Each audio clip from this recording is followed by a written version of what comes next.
संजय राऊतांसारख्या राज्यसभेत असणाऱ्या मोठ्या माणसाचं अतिशय छोटं मन आहे. ये अंदर की बात है, संजय राऊत महायुती के साथ है असं वातावरण, असं वाटावं असं ते स्वतः निर्माण करतात. महाभारतामध्ये कर्णाचा पराभव होण्याचं कारण शल्य होता. त्याचा जो रथ चालक होता. मला वाटतं की उद्धव बाळासाहेब ठाकरे यांच्या शिवसेनेला संपवण्याचा विळात उचललाय.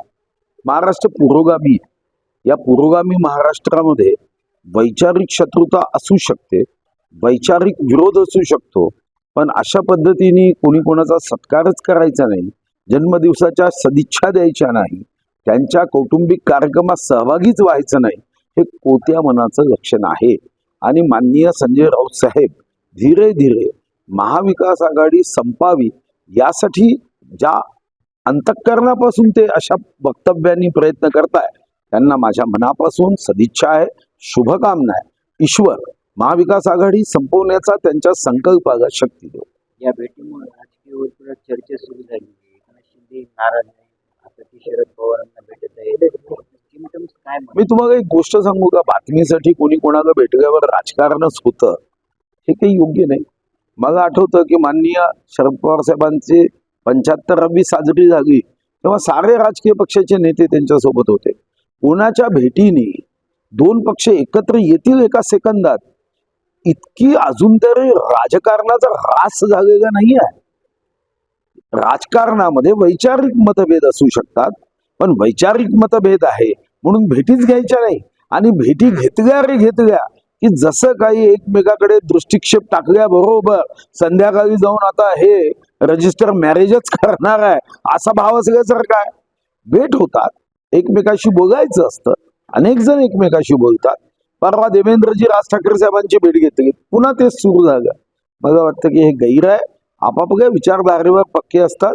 आणि एक गोष्ट मी राजकीय क्षेत्रात एवढ्या वर्षापासून काम करतो, ती लक्षात ठेवा की कोणतीही मैत्री व्हायची असेल ना, ती अशी उघडपणे भेट करून होत नाही, ती गुप्तपणेच होते. आणि ते तुम्हाला माहीतच होत नाही, तेव्हा तुम्ही बातम्या दाखवतच नाही. आणि नंतर तुम्हाला लक्षात होत येतं की 20 जूनला एकनाथ शिंदे साहेब 2022ला निघून गेले.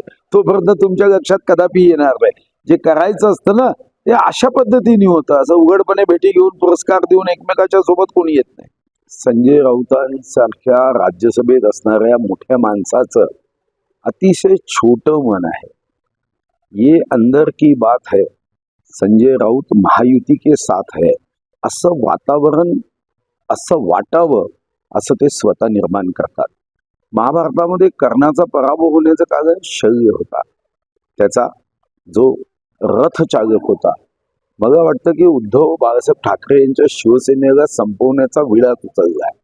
महाराष्ट्र पुरोगामी, या पुरोगामी महाराष्ट्रामध्ये वैचारिक शत्रुता असू शकते, वैचारिक विरोध असू शकतो, पण अशा पद्धतीने कोणी कोणाचा सत्कारच करायचा नाही, जन्मदिवसाच्या सदिच्छा द्यायच्या नाही, त्यांच्या कौटुंबिक कार्यक्रमात सहभागीच व्हायचं नाही, हे कोत्या मनाचं लक्षण आहे.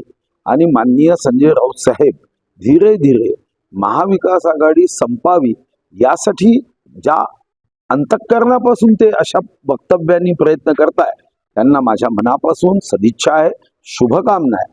ईश्वर महाविकास आघाडी संपवण्याचा त्यांच्या संकल्पाला शक्ती देऊ.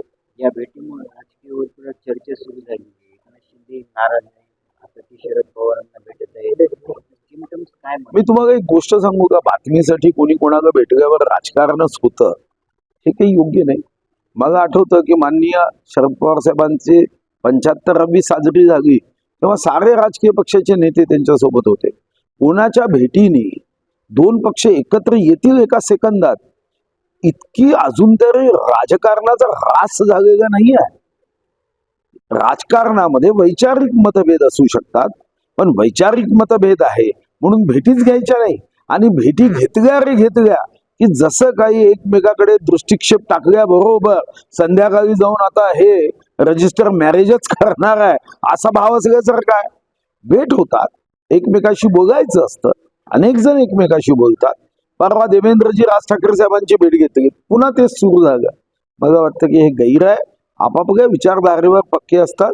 आणि एक गोष्ट मी राजकीय क्षेत्रात एवढ्या वर्षापासून काम करतो, ती लक्षात ठेवा की कोणतीही मैत्री व्हायची असेल ना, ती अशी उघडपणे भेट करून होत नाही, ती गुप्तपणेच होते आणि ते तुम्हाला माहीतच होत नाही. तेव्हा तुम्ही बातम्या दाखवतच नाही आणि नंतर तुम्हाला लक्षात होत येतं की 20 जूनला एकनाथ शिंदे साहेब 2022ला निघून गेले. तोपर्यंत तुमच्या लक्षात कदापि येणार नाही. जे करायचं असतं ना ते अशा पद्धतीने होतं. असं उघडपणे भेटी घेऊन पुरस्कार देऊन एकमेकाच्या सोबत कोणी येत नाही. ओके.